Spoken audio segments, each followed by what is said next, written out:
Well, thank you very much, Deborah. It's great to continue having an opportunity to work with you. We first got to know each other when I was with a manufacturing company in Delaware, and Deborah and the Council on Competitiveness contributed greatly to my home state's reimagining its way through a then economic downturn and contributed greatly to our unlocking some of the real strengths and skills of my home state. I'm thrilled to be joined by my colleague, Senator Tammy Baldwin of Wisconsin, and if she'll tolerate me for a few minutes, I have just a little bit of introduction. First, let me just remind all of us about the agenda of the Competitiveness Caucus and what are the driving elements of competitiveness for the United States in the 21st century. Training the next generation of skilled workers, reforming our broken tax code, promoting innovation and entrepreneurship, making smart investments in R&D and infrastructure, creating an optimal business environment that is pro-growth and pro-competitiveness, and revitalizing American manufacturing. It was founded last summer. It now has a dozen members that include, as you heard, Senator Moran of Kansas, and me, Senator Warner, Gardner, King, Kirk, Durbin, Cassidy, Manchin, Graham, and Baldwin. We have a terrific bipartisan group, and there's a number of initiatives we've been involved in. I'll briefly mention that with Senator Moran, the Startup Act, which we introduced together several years ago, had a key provision around the R&D tax credit, which at the end of last year, through the efforts of many different members in both chambers, was made permanent and is now newly accessible to early stage and startup companies. Another bill I've got with Jerry is the Master Limited Partnership Parity Act, which gives the same tax advantages to renewable energy as it does to fossil fuels, a great level the playing field approach. And Senator Baldwin and I have been leading the Manufacturing Jobs for America initiative, which modernizes our manufacturing sector and equips workers with the skills they need to succeed, and has produced a whole menu of legislative proposals and of introduced bills. Let me, if I could, just briefly introduce the panel. Deborah, I believe that's what I'm doing next, just to make sure I'm following my script appropriately. You can direct senators, it just takes a very well-developed script. We all know then that American business, to be competitive in a far more difficult environment, we need the skills and the resources in our workforce to compete, and we need the ideas, the policy ideas, to help them to do so. So we've got an amazing group of folks who will share their work with us here today. Dr. Erica Fuchs, whose research at Carnegie Mellon, shows how government can play a constructive role in developing new technologies and uncover unseen consequences of how location impacts competitiveness.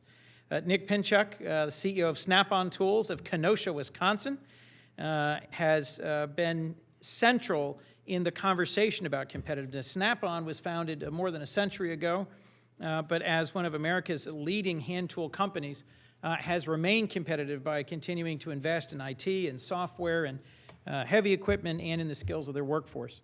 Thank you, Mr. Pinchuk. Dr. Philip Singerman, whose work at NIST supports key programs such as the Hollings Manufacturing Extension Partnership, of which I'm a huge fan and champion, that supports small and medium manufacturers by giving them the same access to cutting-edge research at universities and best practices from the manufacturing field that Ag Extension has long been known to do in the agricultural field. Dr. Singerman, welcome. And Dr. Elizabeth Strobel, whose 6 years as president of Webster University helps us understand the challenges our nation's higher education system faces in effectively training the next generation of skilled workers.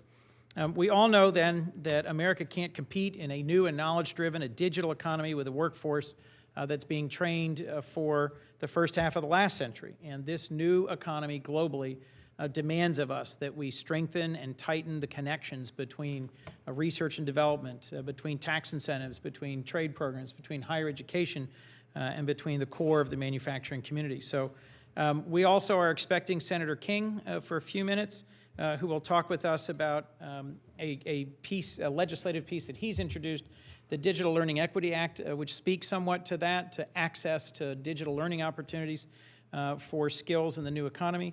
And I'm going to leave to Senator Baldwin principally describing the Manufacturing Jobs for America initiative and what it does. There are a number of bills in there that deal with manufacturing universities, with manufacturing skills, with community colleges that I think hold great promise for our future. Let me last thank Deborah and the Council for this remarkable report. It's titled Work, but it is not a lot of work to get through. It's actually accessible, engaging, and teaches through a firm bedrock of research that has been translated into applicable principles that tackle all of the challenges that I just described.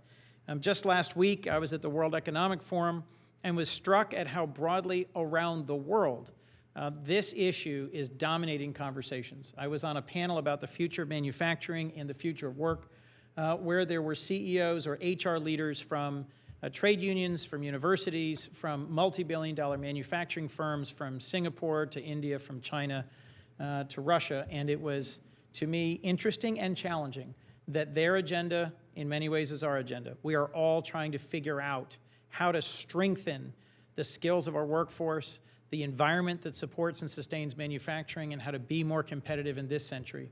If we have the illusion that our competitors aren't also tirelessly trying to solve this, we are wrong.